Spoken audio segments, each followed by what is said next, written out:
Kuartil itu artinya ya membagi data menjadi 4 bagian yang sama. Syarat utamanya kalau kita mau bagi-bagi data seperti ini ya, kuartil, nanti desil, nanti persentil, adalah lihat kalimat pertama ini ya, nilai pengamatan sudah diurutin dari kecil ke besar ya. Dan tugas itu yang kelas-kelas lain saya lihat ada yang kejebak siswa ya, nomor 1 apa 2 gitu loh ya. Jadi datanya itu kelihatannya sudah diurut, tetapi urutinnya kebalik ya, bukan dari kecil ke besar tapi dari besar ke kecil, sehingga dia jawab salah gitu kan. Masalahnya ya, kalau salah itu soalnya sulit ya, hitungannya banyak, itu nggak masalah bagi saya. Tapi kalau soalnya itu konsepnya sebenarnya mudah, tapi siswa nggak baca ya, nggak mau mahamin, nah ini bisa kesalahan di soal-soal yang mudah-mudah aja gitu. Oke ya, karena ini kita membagi data menjadi 4 bagian yang sama ya, maka ada 3 titik baginya ya, ada 3 ya, seperti halnya kita kayak motong suatu apa ya, papan atau kayu gitu ya. Suatu kayu dipotong menjadi 4 bagian yang sama, maka motongnya berapa kali? Motongnya 3 kali kan, motong 1 nih, motong 2, motong 3, jadi 3 posisi ya, 3 titik di sini ya. Yang pertama yang tengah-tengah ini namanya Q2 ya, kuartil 2 atau disebut kuartil tengah ya, atau disebut apa, media ya. Q2 kuartil tengah, media ya, titik tengah ya. Lalu sebelah kirinya ya itu Q1, apa tuh Q1, kuartil bawah kecil ya, kuartil kecil enggak kuartil bawah ya. Lalu Q3 kuartil atas. Nah kadang-kadang siswa kebalik ya, yang ditanya kuartil 1 berapa ya, atau enggak gini pertanyaannya, kuartil atas yang mana, yang dicari malah Q1 kuartil bawah ya. Kuartil bawah emang benar, jawabannya benar, tapi bukan itu yang ditanya ya, salah ya. Hanya diperlukan pemahaman materi ya, walaupun materinya kelihatan sederhana, tapi harus paham dulu ya. Kalimat kata-katanya jangan kebalik ya. Ini kemarin ya materinya ya. Ini perhatikan, kenapa saya kasih contoh masalah kuartil saja sampai 5 ya. Nah ini kebukti nanti di latihan ternyata masih ada juga yang salah, padahal contohnya sudah 5. Saya kasih contoh 5 itu ada alasannya ya, ada sebabnya gitu kan. Yang pertama, bagaimana kalau datanya itu ganjil ya, datanya ganjil. Nah bagaimana kita menentukan kuartil 2 nya begitu kan. Nah kalau data ganjil ya, ini kamu lihat aja ya, kita bermain logika aja. Kalau data ada 11, maka kuartil itu tengah-tengahnya pasti data ke 6 kan gitu kan ya, karena di sebelah kirinya itu 5 data, sebelah kanannya juga 5 data kan gitu ya kan. Q2 nya itu 6. Nah lalu, nah itu untuk kalau kita pakai cara apa ya, rasional aja ya, kita tebak-tebak, cara begitu bener boleh kan. Tapi kalau mau cara yang ada siswa yang nggak ngerti, Pak emang ada rumusnya Pak? Ada rumusnya. Kalau datanya ganjil, data ganjil itu ditambah 1 ya. Jadi kalau datanya 11 tambah 1 kan jadi 12 data. Nah 12 dibagi 2, makanya tengah-tengahnya data ke 6 itu dulu. Nah untuk menentukan Q1 ya, lihat dari sebelah kiri, ini kan tengah-tengah nih 6 nih. Nah 6 ini nggak diikutin untuk menghitung Q1. Nah saya ulang ya, yang 6 ini, data ke 6 ini tidak diikutkan untuk menghitung Q1. Jadi kita ada berapa? 5 data. Nah 5 data ini dicari lagi tengahnya. Ada 5 data, tengahnya yang mana? Kan berarti data ketiga kan? data ketiga. Nah kalau saya ya, cara saya untuk menentukan Q3, lihat aja ini data ketiga, ini data ke-6. Berarti selisihnya berapa data? 3. Iya, 3 data ya. Bukan selisihnya bilangan 3, enggak. 3 data ya. Ini data ke-6, ini data ketiga. Berarti kan selisihnya 3 data. Berarti untuk mencari kuartil atas Q3, data ke-6 ditambah 3 data. Berarti data ke-9. Seperti itu. Jadi ini ya, bisa kalian lihat ya, ini kan materi kemarin ada ya. Kenapa saya kotakin, saya kasih warna itu supaya jelas kelihatan. Ya, kalau buku kan biasanya nggak bisa warna-warni, itu ya mahal print warna. Ini kan elektronik ya, mau kita warna apa aja bisa. Nah sekarang contoh yang kedua. Nah bagaimana sekarang datanya masih ganjil ya, tapi 13 nih. Kenapa saya pilih ini? Saya bilang 13 ya. Oke, pertama tentukan Q2 ya. Sama seperti tadi, ada 13 data, kita tambah 1 ya, jadi seperti ada 14. Nah, 14 bagi 2, maka Q2-nya itu data ke-7. Nah, sudah dapat Q2, data ke-7 ini tidak diikutkan untuk mencari Q1. Ya, tidak diikutkan. Jadi, untuk mencari Q1 ini dari sebelah kiri kita ada 6 data. Kalau ada 6 data, maka tengah-tengahnya caranya gimana? Udah data dibagi 2 ya. 6 bagi 2 kan 3. Terus ditambah data selanjutnya, berarti data keempat. Kuartil bawahnya berarti data ketiga tambah data keempat dibagi 2. Ini ya kan? Ada tulisannya ya, dibaca. Kan gitu. Nah selanjutnya saya juga suka selisih untuk menentukan Q3 ya. Ini perhatikan selisihnya. Ini data keempat, ini data ke-7. Selisihnya berapa data? Data ke-7, data ke-6, data ke-5, data ke-4. Kan berarti kan ada 3 data nih selisih nih. Nah ini ditambah 3 juga ya. Karena ini 4 sama 3 ikut. Nah ini makanya 10 sama 11 ikut. Ya, rasional aja, rumus ada. Tapi saya kalau kuartil saya lebih suka bagaimana kita udah cara kita sendiri kita bagi-bagi ya, bukan cara sendiri ya, tapi cara masuk akalnya gimana. Ya, ini selisih 3 nih, maka ini selisih 3. Seperti itu. Oke ya. Analisis ini ya, ini kelihatannya mudah nah, tapi kalau nggak paham menjawab soal bisa salah. Ya. Padahal saya sering ketawa aja kalau misalnya salah soal yang mudah tapi salah kan gitu. Itu gawat itu, daripada soal yang susah kamu salah hitung. Wajar ya, rumit, panjang. Soalnya gampang tapi bisa salah. Nah, berikutnya bagaimana sekarang kalau kita buat datanya itu genap.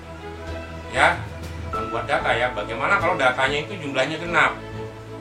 Misalnya ada 14 nih. Ya, ada 14. Nah, kalau datanya jumlahnya genap, maka 14 bagi 2 kan data ke-7. Sama data berikutnya, data ke-8 kan. Terus kita bagi 2. Jadi Q2-nya yang ini ya, data ke-7 sama data ke-8 bagi 2. Nah, kalau datanya genap, maka data ke-7 ini ikut menentukan tengahnya atau Q1-nya. Makanya murid salah kenapa? Kadang-kadang sudah dibagi begini, menentukan Q1-nya hanya sampai data ke-6. Data ke-7-nya nggak diikutin. Nah, makanya itu yang saya bilang, soalnya mudah, tapi karena nggak paham konsepnya, materinya ya, dianggapnya gampang, dia salah jawab. Ya, saya ulang ya, kalau datanya genap, ini ya data genap nih. Ini maka data ke-7 ikut menentukan ya untuk menghitung Q1. Ya ikut ya, karena ada 7 data ya, tengah-tengahnya mana kan ganjil nih ya, itu data ke-4 ya. Lalu selisih datanya berapa dari Q2 ke Q1 ya, 1, 2, 3 ya, 3 kan. Berarti ini juga loncat nih, cuma loncatnya jangan dari data ke-7 ya, tapi dari data ke-8 loncat ya, 1, 2, 3 data. ini materi udah tadi malam ya, harusnya udah dibaca gitu kan. Jadi saya nggak mau terlalu lama-lama di sini ya, silakan baca lagi gitu. Kalau perlu print ya, tapi kalau nggak perlu juga saya nggak wajibin ngeprint kan. Oke. Nah, ini nomor 4 ada 16 ya, ada 16 sama ya caranya ya, sama ya. 16 bagi 28 tambah data ke-9 lah, inilah Q2. Nah, lalu yang data ke-8 itu ikut menentukan Q1.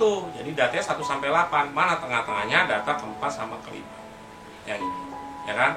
Lalu loncatnya berapa nih? Data ke-5 dapat data ke-8, loncatnya 3. Gitu. Nah, ini juga maka loncatnya 3 ya. 1, 2, 3. Data ke-12 sama 13 bagi 2. Nah, udah gitu aja. Untuk kita menentukan kuartil dari data. Nah, sekarang saya kasih kamu misalnya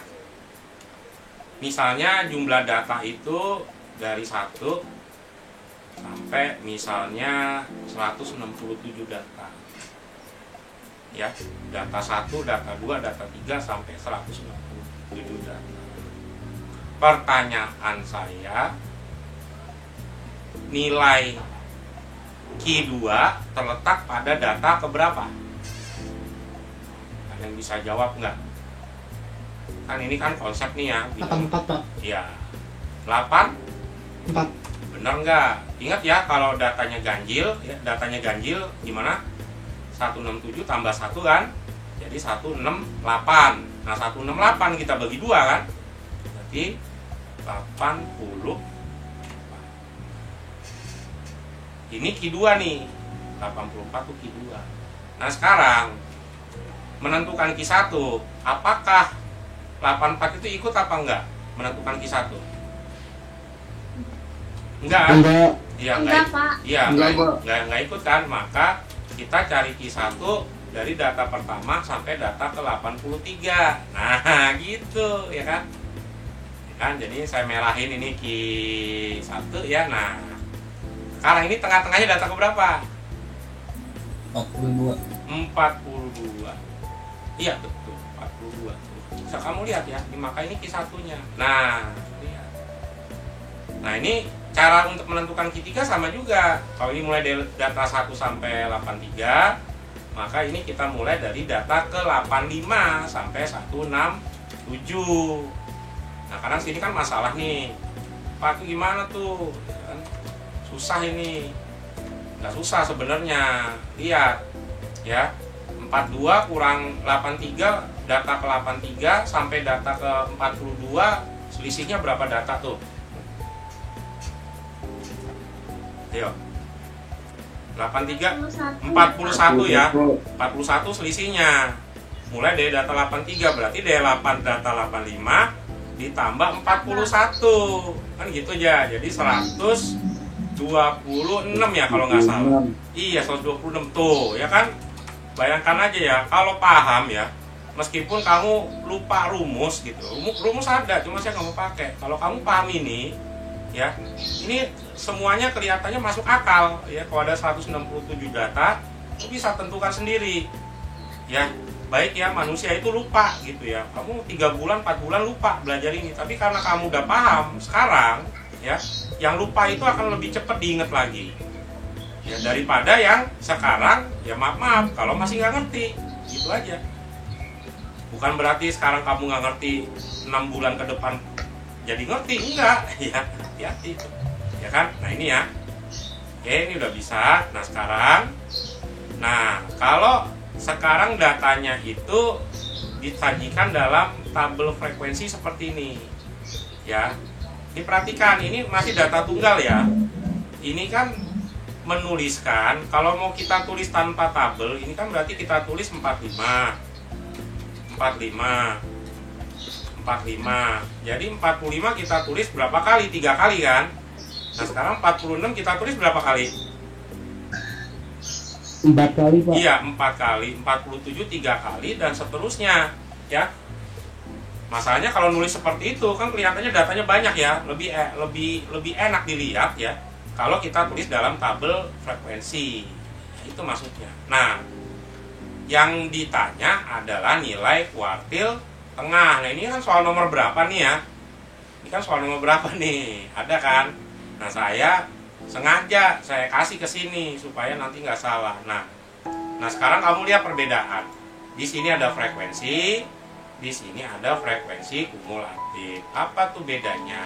Ya, apa sih frekuensi kumulatif? Nah, lihat ya, frekuensi kumulatif itu bikinnya begini.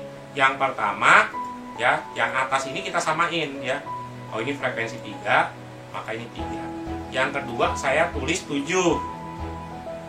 Nah, kenapa 7 saya tulis? Karena 3 tambah 4 nilainya 7. Saya ulang, 3 tambah 4 nilainya 7. Nah, berarti yang bawah ini saya tulis berapa? 10. Karena ya 7 tambah 3 10. Kemudian berapa? 15 ya.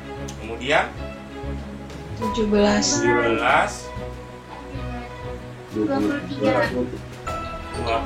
29 30. Nah, sekarang bisa bertanya murid, apa sih manfaat dari frekuensi kumulatif? Kenapa kita harus buat ini? Ya. Kalau saya nemuin materinya nggak ada manfaat kumulatif, gitu kan? Cari-cari buku nggak ada, tapi saya bisa berpikir sendiri kan. Yang pertama apa? Kalau di frekuensi kumulatif, begitu kita nyampe di akhir data, ya begitu kita sampai di akhir data, maka kita bisa langsung tahu jumlah seluruh data ya. Di sini jumlah data ada 30, sama dengan yang frekuensi kumulatif paling bawah ini kan. Garis paling bawah sama 30. Nah, yang kedua, frekuensi kumulatif memudahkan menentukan posisi letak data. Ya, frekuensi kumulatif memudahkan posisi letak data. Misalnya, data ke-19 nilainya berapa? 6. Itu Pak, 50. Iya itu, bukan 6. Ini semangat nih, patut dihargai ini semangat. Ya nilai 50. Ya, kenapa? Ini sudah sampai data ke-17. Nilainya 49. Berarti selanjutnya data ke-18 nilainya 50. Data ke-19 50. Data ke-21, 22, 23 nilainya juga 50. Kan gitu ya. Begitu kita masuk data ke-24 nilainya 51. Ayo lagi ya. Tentukan data ke-12. Nilainya berapa? 48. Iya, 48. Betul. Hai. Ya kan? Nah, sekarang ini lihat ya. Kayak tadi ya. Kalau misalnya kamu kayak gini ngerjainnya susah, maka ya tulis aja kayak saya gini kan, data 1 sampai data 30. Kan gitu ya. Maka tengah-tengahnya itu data ke-15 sama data ke-16 kan? Kan gitu kan ya. Nah, data dari sini 15 itu ikut menentukan Q1. Berarti Q1 data ke berapa? 15 tuh masuk. 8. Data ke 8 ya. Nah, lihat selisihnya. 8 sama 15, selisih kan 7 kan? Ya. Berarti data ke 16 tambah 7 data. Berarti data ke 23. Nah, ini adalah ya. Ini adalah Q1-nya, data ke-15 sama 16 bagi 2. Ini data ke-8, itu Q2. Maaf ya. Ini Q2, data ke-8 itu Q1, nah data ke-23 itu adalah Q3-nya. Udah saya kasih tahu tuh nomor berapa tuh. Ya. Saya lihat masih ada yang salah kok ya. Saya aduh gimana sih murid siswa nih. Ya. Gampangnya sama. Oke. Lanjut ya, ini kayaknya nggak usah ada pertanyaan nih, biar nggak kelamaan ya. Nah sekarang kita lanjut ke desil ya. Mungkin kamu pernah dengar kata desimal ya, persepuluhan ya kan, persepuluhan. Maka desil itu artinya bagaimana kita membagi data menjadi 10 bagian yang sama. Ya, bagaimana kita membagi data menjadi 10 bagian yang sama. Perhatiin, Kalau kita pengen misalnya ini sebuah kayu ya, kita ingin potong menjadi 10 bagian yang sama, maka kita nggak perlu motong 10 kali, tapi kita potong cukup 9 kali ya. Jadi kadang-kadang ada pertanyaan jebakan, tentukan desil ke 10. Nah itu pertanyaan jebakan itu.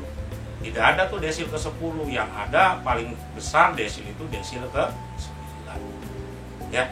Nah perhatikan, desil ke-5 itu disebut apa ya? Q2, kuartil 2. Ya kuartil 2 atau disebut median ya, titik tengah. Jadi kadang-kadang ada pertanyaan jebakan juga, tentukan desil ke-5. Kamu pakai rumus desil ini, padahal desil ke-5 itu median. Ya udah pakai cara logika aja, nggak usah pakai rumus kan gitu.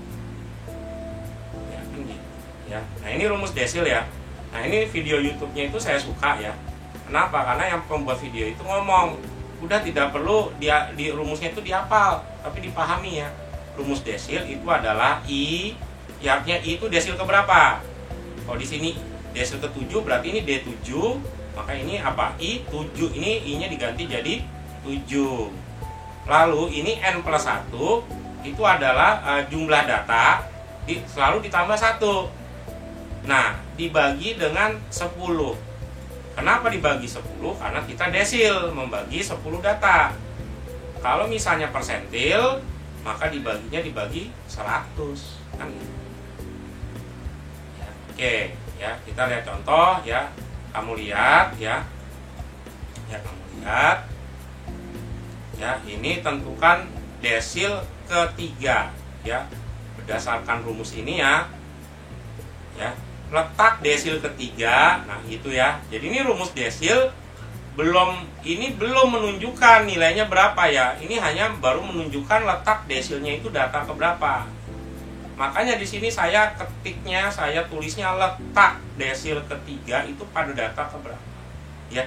Jadi rumus ini belum untuk mencari desil, baru letak datanya aja. Ya. Karena desil 3 ini kita isi 3 kali 31. Ya kan, kali 31 jadi 93 dibagi 10, ini 9,3. Ini artinya desil ketiga terletak pada data ke 9, tapi lebih gitu ya. Tapi jangan berpikir berarti lebih dari 9 data ke 10 Pak. Enggak ya. Ya terletak di antara data ke 9 dan ke 10. Tapi enggak kita bagi 2 tuh, enggak kita tambah bagi 2, enggak. Enggak seperti kuartil ya. Jadi 9 tapi lebihnya 0,3. Nah, makanya di sini ya ada caranya ya, lihat videonya. Tadi ya saya kira kalau lihat videonya diulang nggak ngerti, diulang pertama, ulang kedua, ulang ketiga kayaknya pasti ngerti. Ya, ini desil ketiga. Itu data X9 itu maksudnya data ke-9 ditambah 0,3. Nah, 0,3 itu dari mana? Karena di sini komanya 3 ya. Komanya 3. Kalau di sini koma 27 gimana Pak? Ya udah ini berarti 0,27. Kalau di sini koma 6 gimana Pak? Ya berarti di sini 0,6. 0,3 kali ya. Habis data ke-9 pasti data ke-10.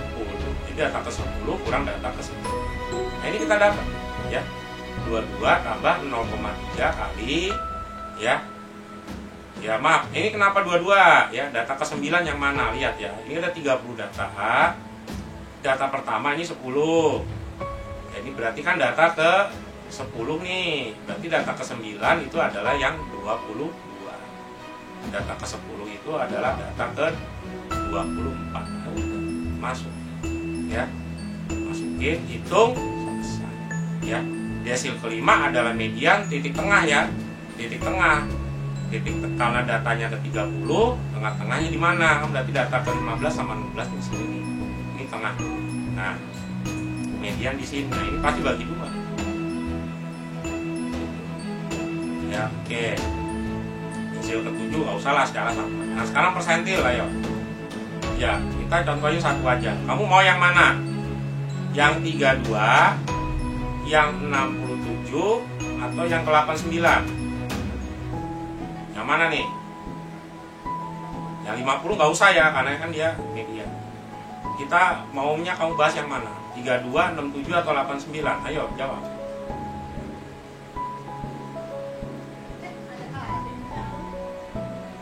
Halo.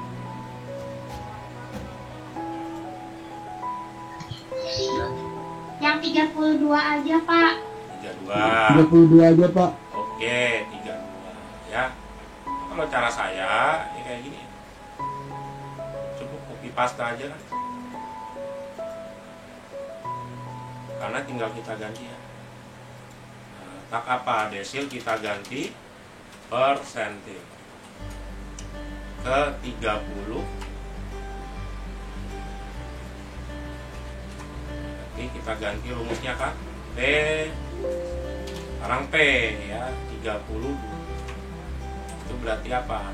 32 ya. 32 dikali 30 plus 1 benar per 100. Berarti ini apa nih? Ada kalkulator di sini ya. Nah, berarti 32 kali 31.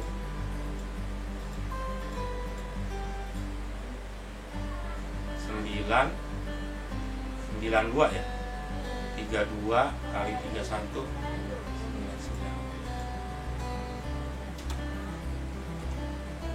dibaginya di berapa ini? 9,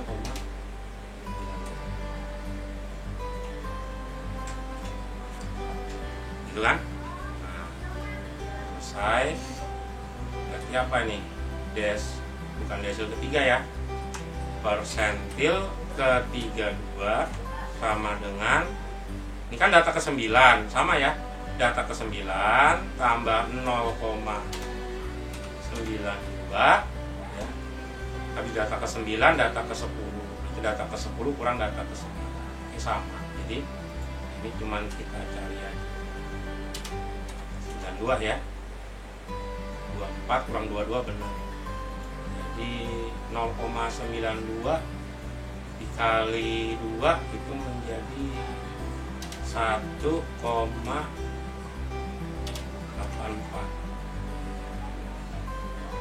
1,84 berarti persentil ke 32 adalah 23,8.